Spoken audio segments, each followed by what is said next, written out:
बस्तर में नक्सलियों के खिलाफ संघर्ष की कहानी कई रूपों में दर्ज है।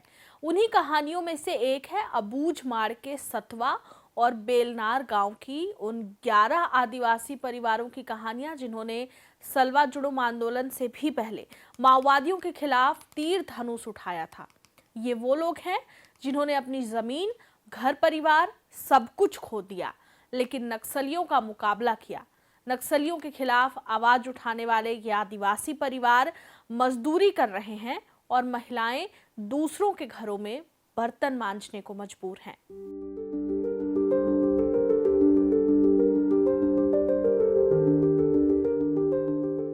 नमस्कार, जरूरी बात में आपका स्वागत है। सलवा जुड़ूम बस्तर के इतिहास का वो भयानक और काला सच है जिसे कभी नहीं मिटाया जा सकता। 4 जून 2005 को छत्तीसगढ़ सरकार की पहल पर एक विशेष अभियान की शुरुआत हुई। इस आंदोलन की कमान कांग्रेस के नेता महेंद्र कर्मा ने संभाली और इसे सलवा जुड़ूम यानी शांति यात्रा का नाम दिया गया और गांव-गांव माओवादियों और उनके समर्थकों पर हमला बोलने का सिलसिला शुरू हुआ। इस दौरान बड़ी संख्या में आदिवासी युवाओं को हथियार सौंपे गए और उन्हें स्पेशल पुलिस ऑफिसर एसपीओ बनाकर नक्सलियों से लड़ाई में उतार दिया गया। सरकारी आंकड़ों के मुताबिक इस अभियान के चलते बस्तर के 644 गांव सरकार द्वारा खाली कराए गए और अविभाजित दंतेवाड़ा के लगभग आधे गांव की आबादी को पलायन करना पड़ा। लगभग 53,000 लोग सरकार द्वारा बनाए गए राहत शिविरों में रहने के लिए बाध्य हुए। उसके अलावा हजारों लोग दूसरे राज्यों में पलायन करने के लिए मजबूर हो गए। आजाद भारत के इतिहास में इस किस्म के विस्थापन की कोई दूसरी मिसाल नहीं मिलती। हालांकि माओवादियों से मुकाबले के नाम पर शुरू हुई यह मुहिम जल्द ही विवादों में आ गई। आरोप लगे कि निर्दोष आदिवासी ही शिकार बन गए। एक ओर माओवादी, दूसरी ओर सलवा जुड़ूम, दोनों ने ग्रामीणों को अपनी अपनी लड़ाई में मोहरे की तरह इस्तेमाल किया। यह संघर्ष वर्षों तक चला और अंततः मामला सुप्रीम कोर्ट तक पहुंचा। अदालत ने सरकार की कड़ी आलोचना करते हुए 5 जुलाई 2011 को सलवा जुड़ूम को असंवैधानिक ठहराया और इसे पूरी तरह से बंद करने का आदेश दिया। ये तो थी सलवा जुड़ूम की कहानी, जिनके विस्थापितों में से कुछ को राहत शिविरों में जगह मिली, लेकिन इस सलवा जुड़ूम से पहले ही नक्सलियों के खिलाफ आवाज उठाने वाले अबूझ माड़ के सतवा और बेलनार गांव के 11 आदिवासी परिवार आज भी अपनी बदहाली पर आंसू बहा रहे हैं।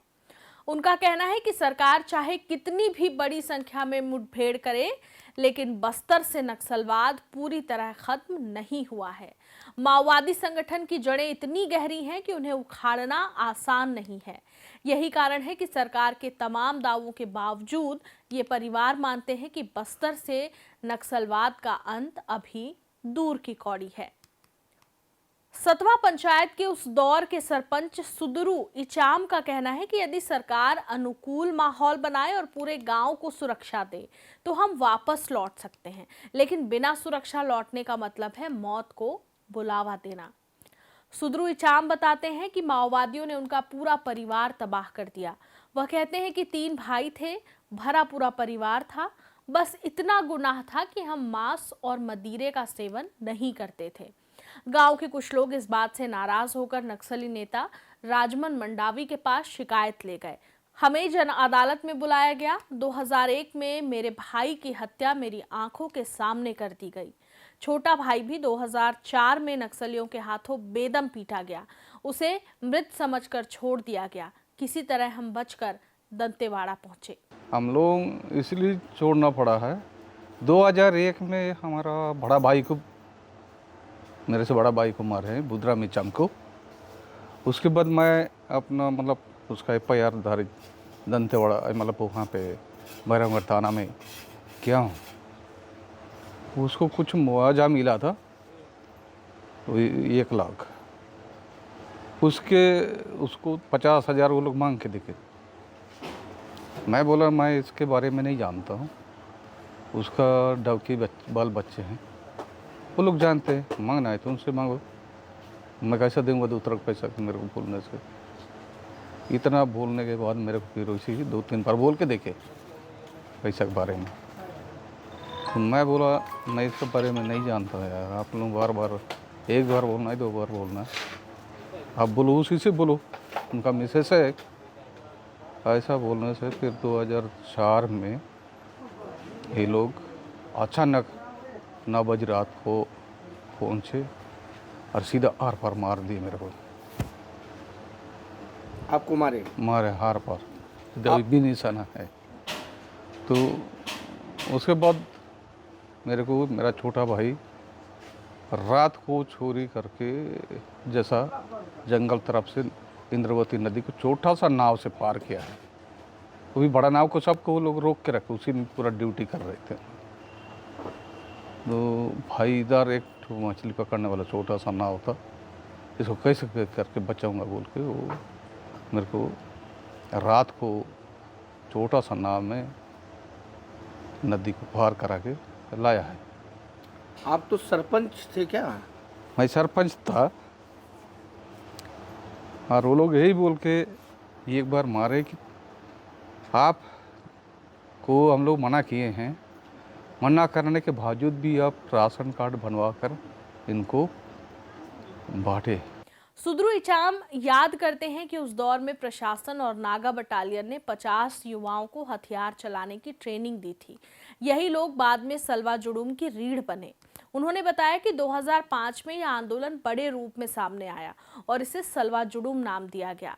हम सब ने हथियार उठाए क्योंकि हमारे पास और कोई विकल्प नहीं था। इस समय हम ऐसी जगह पर खड़े हुए हैं जिनको ये भी नहीं कहा जा सकता कि ये सलवा जुडूम के लड़ाके हैं। ये वो गैरा परिवार हैं जिन्होंने सबसे पहले नक्सलियों के खिलाफ बिगुल फूंका था या मोर्चा संभाला था। मैं सबसे पहले मतलब 2001 में सरपंच था सर। क्या लगता है कि माओवाद समाप्त हो जाएगा? माओवाद समाप्त होने के लिए तो शासन प्रशासन बोल रहा है, लगा है अभी इसको समाप्त करेंगे बोल के। मोदी जी भी बोल रहा है, अमित शाह जी भी बोल रहा है। हाँ गांव वाले साथ देंगे तभी खत्म होगा, और गांव वाले साथ नहीं देंगे तो खत्म होना असंभव है। 2004 में आप लोग आए थे, कितने परिवार आए थे छोड़ के वहाँ से? हाँ, फर्स्ट में हम लोग 2004 में फर्स्ट में मेरे साथ आए 11 परिवार है फर्स्ट में। हाँ, तब सलवा जुडूम शुरू हुआ था? शुरुआत नहीं हुआ था सलवा जुडूम, तो हम लोग शुरुआत किए। हम लोग उन लोग से शुरुआत करके हम लोग भी तुरंत नाते शुरुआत नहीं किए सर। यहाँ पे आए घर बनाने के लिए, हम लोग को जगह दिया, नापा दिया, सब कुछ, यहाँ घर बनाओ। जो एक मंगू बारसा एक हमारा साथ आया था, उसको यहाँ से कहाँ से उठा के ले गए पता नहीं चला हम लोग को। उसको भी ले जाकर उधरी मारे, तब जाके हम लोग फिर ये सलवा जुडूम उठाए। नक्सलियों के खिलाफ जब आप लोग लड़ रहे थे तो कितने लोगों को प्रशिक्षण दिया गया था? हथियार चलाना कितने लोगों को सिखाया गया? हम लोग को फर्स्ट में सर, फर्स्ट में हम लोग 50 लोग प्रशिक्षण किए हैं। ये कहाँ पे दिया गया था ये? दंतेवाड़ा कारली पुलिस लाइन में। जी। उसके बाद कहाँ गए आप लड़ने के लिए? हम लोग उसके बाद कहाँ कुटरू सब इधर फर्स्ट में कुटरू में गए। कुटरू में एक बैरमगढ़ में डेरा डाले, फर्स्ट कुटरू में गए। कुटरू से फिर उधर आके क्या तो अच्छा ही गाँव सर, वहाँ पे बहुत बड़ा फरकेली जैसा वाला गाँव, वहाँ फर्स्ट लड़ाई शुरू हुआ है असली नक्सली के साथ। और अपने जवान को बहुत सारे लोगों को मारे उन लोग नक्सली को। उनके पास हथियार था, हम लोग तीर धनुष वाले कहाँ उतना दूर मार पाएंगे, वो लोग दूर दूर से मारे। हमारा बहुत जनसंख्या मर गया उस समय। तब से फिर बाद में धीरे धीरे बहुत बड़ा हो गया। चलिए, ये थे हमारे साथ सरपंच जी जो बता रहे हैं कि किस तरीके से शुरुआत हुई सलवा जुडूम की। जब ये लोग आए उसके बाद से सलवा जुडूम शुरू हुआ। क्या नाम है दादा आपका? मेरा पंडू रामू जी है। मैं भी वहीं सतवा में रहने वाला, रहते थे साथ में हैं, एक ही पारा के हैं। तो हम लोग भी वही है, धर्म के विरोध करते करते उन लोग बोलते थे कि धर्म छोड़ो, हमारे नक्सली में जुड़ जाओ, ऐसा बोलते थे। फिर भी उनका सेवा करते थे कुछ फिर भी हम लोग उनको बोले कि नहीं, पूरा छोड़ना पड़ेगा, हमारे साथ रहना पड़ेगा। चलो किसी सेठ साहूकार को मारना है, ताना हमला करना है। हम लोग को लगता था कि थाना वाले तो हथियार पकड़े हैं, उस जगह पे हम कैसे जाके हमला करेंगे हैं? हम देखते हुए जलते हुए आग में जाके गिरने टाइप का भाषण उन लोग करते थे, हम लोग को पसंद नहीं आता था उन लोगों का बात, तो इसीलिए हम लोग उन लोगों से नहीं जुड़ने के कारण फिर मेरा अभी घर परिवार कैसे चल रहा है, कैसे भरण पोषण हो रहा है, क्या सरकार पूरा ध्यान दे रही है? अभी कहाँ हमको ध्यान दे रहा है सरकार, हम तो जी रहे हैं अपना। अब एक तो हमारा नौकरी भी रेगुलर नहीं है कि हम बेरोजगार टाइप के अभी जी रहे हैं, जीने के लायक भी नहीं है। और एक तो देखा जाए नक्सली समाप्त होने का संभव तो दिख रहा है, पर हम हमारे क्षेत्र आबूझमाड़ क्षेत्र से जो अभी संगम को पकड़ के ला रहे हैं और आत्मसमर्पण करवा रहे हैं, उनको पूरा हथियार सहित अगर आत्मसमर्पण करेंगे तब हम मानेंगे कि नक्सली ख़त्म हो गए, नहीं तो मुश्किल है। ये थे दादा बोल रहे हैं कि जो हथियार सहित समर्पण करेंगे तभी हम मानेंगे कि समर्पण हो रहा है, नहीं तो जो लोग आते हैं समर्पण करने के लिए वो वापस फिर से उन्हीं गांव में वापस लौटते हैं और वही काम शुरू करते हैं। क्या नाम है आपका? जी, मैं पांडुरंग वट्टी हूँ सर। क्या लग रहा है आपको, गांव वापस जा पाओगे कि नहीं जा पाओगे? जिस तरीके से सरकार बोल रही है कि हम 2026 में माओवाद को समाप्त कर देंगे। 2026 में नक्सली ख़त्म होते हैं तो हम जाएंगे सर। खत्म होते तो जाएंगे। क्या लग रहा है आपको, समाप्त हो जाएंगे? अभी ऑपरेशन तो चल रहा है सर, लेकिन वैसे तो लग नहीं रहा, लेकिन उधर तो वैसे ही मेरे को नहीं लग रहा है सर, थोड़ा समय लगेगा आबूझमाड़ में नक्सली ख़त्म। आबूझमाड़ में समय जी लगेगा। बहुत संख्या में है आबूझमाड़ में नक्सली, और उनके साथ साथ गांव वाले भी साथ दे रहे हैं। गांव वाले अगर नक्सली को साथ नहीं देंगे तभी समाप्त हो सकता है, या तो नहीं होगा। यहाँ कैसे जीवन यापन चल रहा है आपका? किस तरीके से सरकार ध्यान दे रही है? क्या पूरा ध्यान दे रही है? बीवी बच्चे क्या कर रहे हैं? हमको यहाँ कोई शासन भी उतना ध्यान नहीं दे रहे सर। हम लोग जब से आए थोड़ा बहुत यहाँ छोटा सा घर द्वार बनाए, जैसे तैसे जी रहे। अब हमारे बाल बच्चे तो कोई पढ़े लिखे, उन लोग भी ऐसी बेरोजगार है, कोई कूली बूती करके जी रहे। महिलाएं कहाँ काम कर रही हैं? मैं कहाँ जाती हैं काम करने? जो जवान महिला है वो इसी आसपास कोई बड़े लोग के सेट सब करके यहाँ जाके थारी बर्तन धो के जी रहे हैं सर। ताली बर्तन वहाँ कितनी जमीन थी आपकी? मेरा जमीन सर वहाँ 27 एकड़ है। 27 एकड़। जी 27 एकड़ है। अगर अनुकूल माहौल बना तो जाएंगे आप वापस? बिल्कुल जाएंगे सर, लेकिन इस वक्त में हम लोग नहीं जा सकते हैं वहाँ, बिना सुरक्षा जा ही नहीं सकते। हम लोग जाएंगे तो बिल्कुल मार देंगे। वहाँ कौन था नक्सली बड़ा लीडर?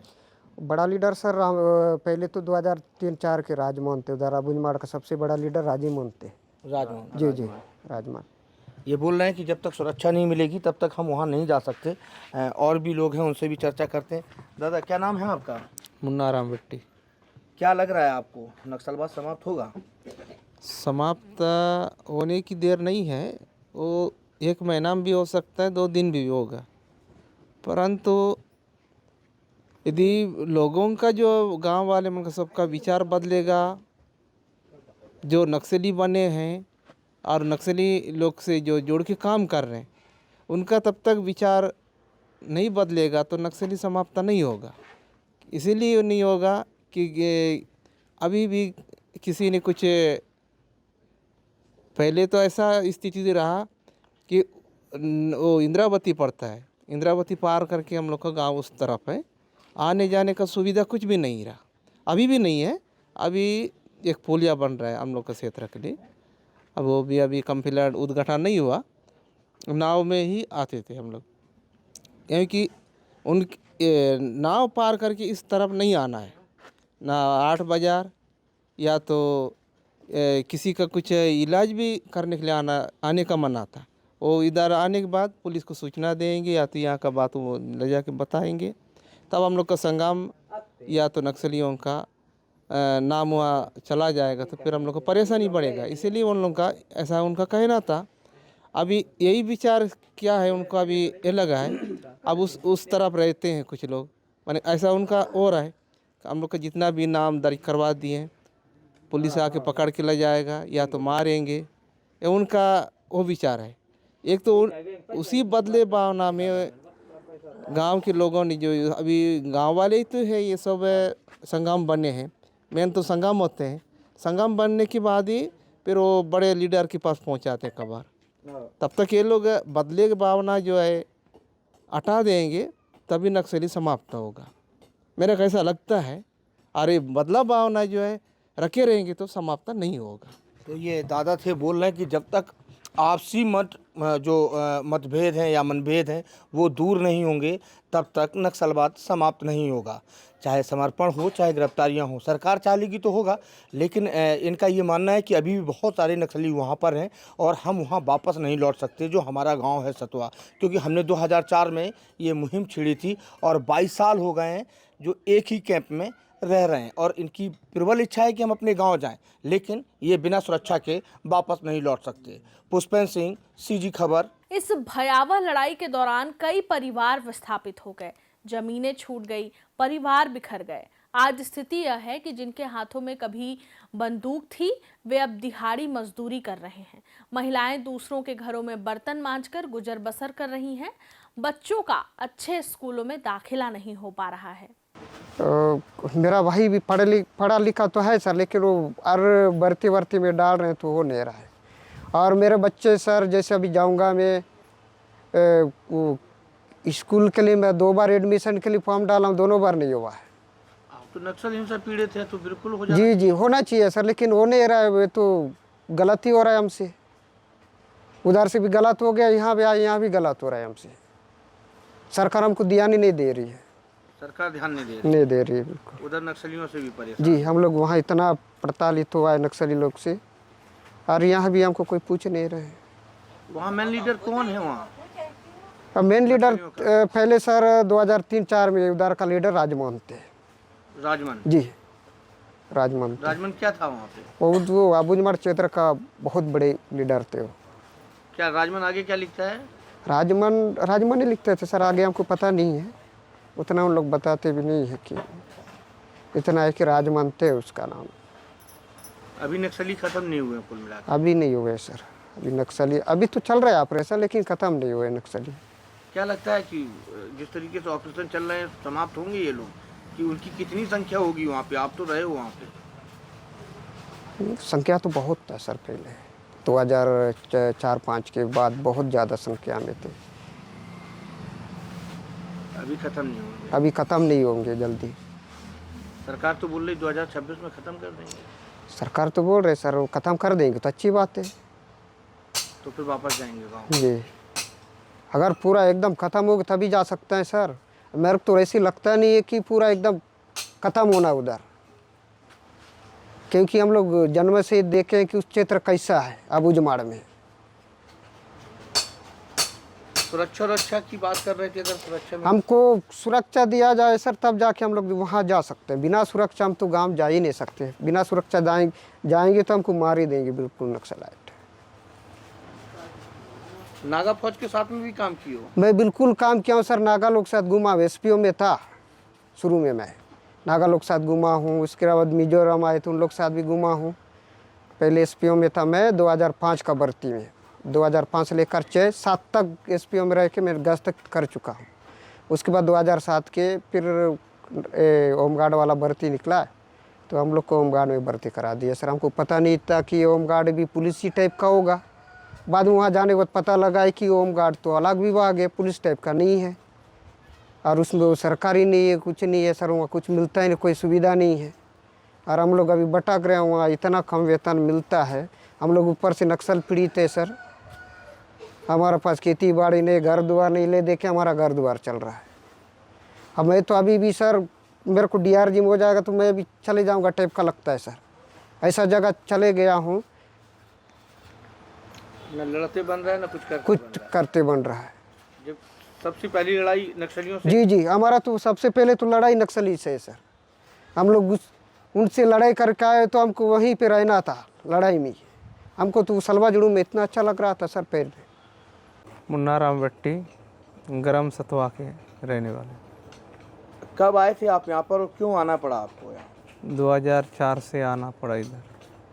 सलवा जुड़ूम के पहले से आए हुए? पहले से। क्यों आना पड़ा था यहाँ? ये नक्सलियों का प्रताड़ना के कारण। किस तरीके की प्रताड़ना दी गई? क्या क्या बात कही गई थी? उनसे क्या बातचीत हुई? बहुत सारे लोग गांव में रह रहे हैं अभी तो।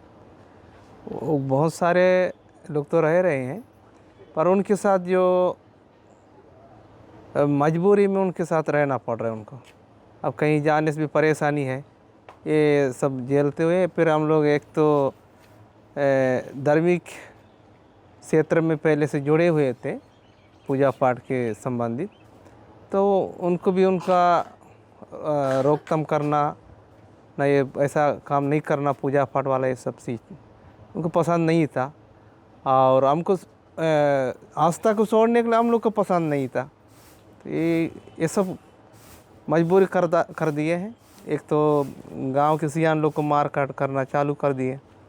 जो हम लोग के जो मुखिया था ग्राम सतवा के मंडली प्रमुख था, उसको 2001 में मारे हैं।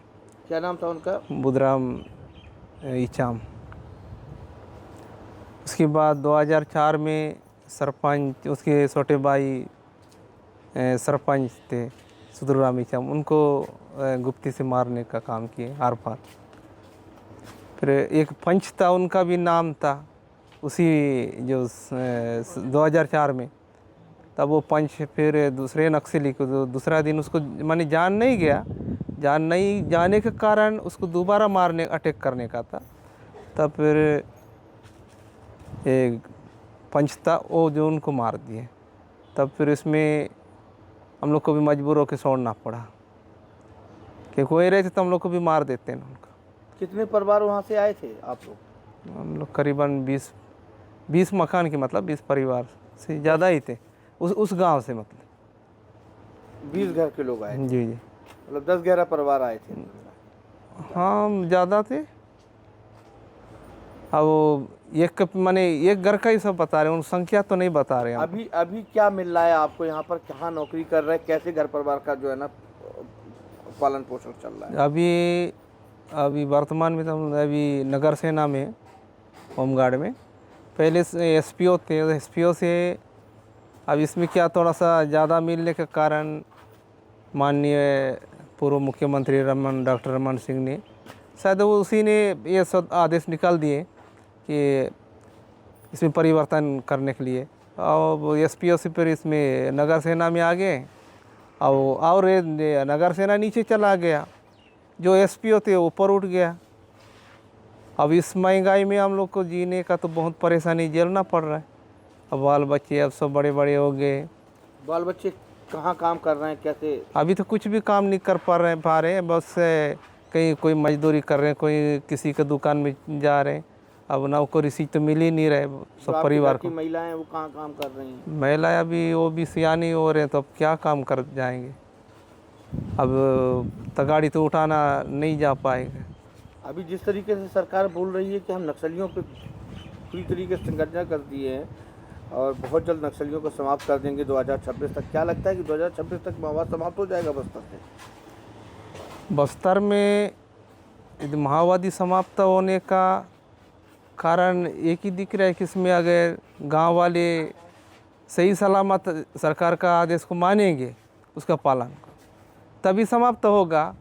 अब नक्सली तो बस ड्रेस निकाल दिए, अब गांव में डेरा डाल दिए, कुछ दिन के बाद फिर वही काम करेंगे तो फिर समाप्त नहीं हो पाएगा। अभी तो लगातार समर्पण हो रहा है, मुठभेड़ हो रही है, इतनी बड़ी संख्या में समर्पण हो रहे हैं। मुठभेड़ हो रही है, उसे हम लोग भी मानते हैं। समर्पण भी चल रहे हैं। हाँ, वो समर्पण भी समर्पण कर रहे हैं, उसमें भी मानने तो होगा, पर उसका विचार क्या है, उस विचार को तो हम तो पढ़ नहीं पाएंगे ना सर। दिक्कत यही है। अब अच्छी बात है कि मुठभेड़ मैंने समर्पण करके अब वो हिंसा को छोड़ देंगी तो ठीक है, अच्छी बात है। अब दोबारा उसी काम में चले जाएंगे तो ये परेशानी दिख रही है। दोबारा उस काम में जाते हैं क्या ये लोग? कई जगह तो जा ही रहे हैं और नाम कटवा रहे हैं, फिर वहाँ जाके ये सब काम करवा रहे हैं। वो ऐसी खबर मिलता है। समर्पण करने के बाद फिर दोबारा से दोबारा से माने गांव में रहेंगे जाने के बाद तो वो तो काम करेंगे ही। सरकार तरफ नाम कटवा रहे हैं, अब उधर का नाम तो नहीं कटवा रहा, वही काम है। बीते कुछ वर्षों में लगातार बढ़ते सुरक्षा बलों के दबाव से माओवादी संगठन की जमीन जरूर खिसकी है। कई बड़े माओवादी नेता मुठभेड़ों में मारे गए हैं। सरकार का दावा है कि माओवाद अब अंतिम सांस ले रहा है, लेकिन सलवा जुड़ूम आंदोलन में शामिल रहे इन परिवारों का अनुभव बिल्कुल अलग है। उनका कहना है कि नक्सल संगठन का जनाधार अब भी मजबूत है और उन्हें पूरी तरह खत्म करना बेहद मुश्किल है। सलवा जुडुम के समय जिन परिवारों ने माओवादियों से सीधी लड़ाई लड़ी, उनकी आज की हालत शासन प्रशासन के लिए बड़ा सवाल है। वे लोग जिन्होंने हथियार उठाकर राज्य के साथ खड़े होने का जोखिम उठाया, आज गरीबी और विस्थापन का जीवन जीने पर मजबूर हैं। बस्तर की यह कहानी सिर्फ संघर्ष की कहानी नहीं है, बल्कि यह सवाल भी है कि क्या सरकारी तंत्र उन आदिवासियों को उनका हक और सुरक्षा लौटा पाएगा जिन्होंने माओवादियों से लड़कर अपनी पूरी जिंदगी दांव पर लगा दी। जरूरी बात में फिर होगी बात।